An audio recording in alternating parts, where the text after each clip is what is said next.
Okay, let's dive in the rabbit hole that is China's economy. And let me tell you now, it might be darker than you think. So you've heard about China being this economic powerhouse, right? Well, that's what we have always been told. Now, to be fair, China's economy has been on an upward trajectory for the last 30 years, becoming the world's second largest economy. Now, this growth was fueled by international investments, low-cost labor, and a diplomatic relations with the United States. Now, however, that growth has been unstable, and let's explore why and some of the indicators of why their economy is spiraling and fast.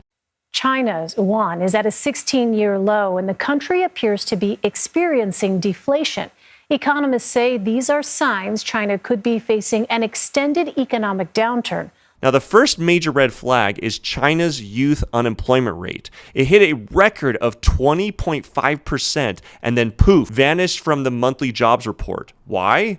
Because President Xi Jinping and his crew decided they'd rather not share the little tidbit anymore. But why might this have happened? Well, China expanded its higher education system in 1998 to create a knowledge-based economy. However, this led to an oversupply of college graduates, resulting in high youth unemployment rate. And now they've decided to simply just not report that data. Wait, there's more. Well, there's more data that's disappearing. So that just adds to the red flags, I suppose. It's not just that youth unemployment data has gone MIA.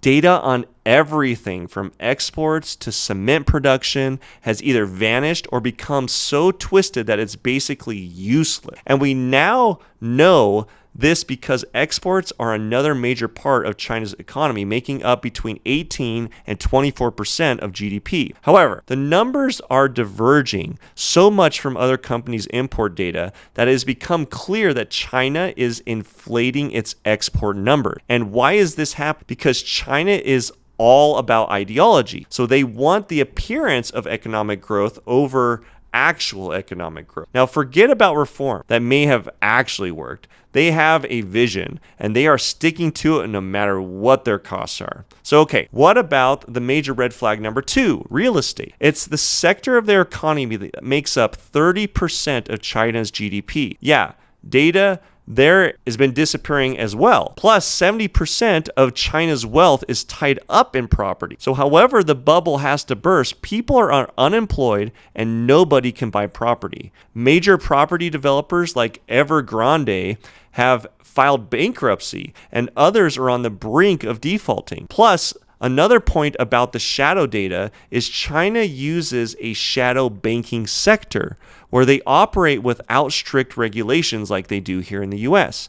Now, many of these shadow banks are tied to the real estate market, adding another layer of instability and an inability in the financial indicators. Now, this is what we know even with the limited data we now have access to. So what might this mean? Well, China is in the beginning and is starting to show signs that they are entering a deflationary period or cycle where falling prices are indicating less demand.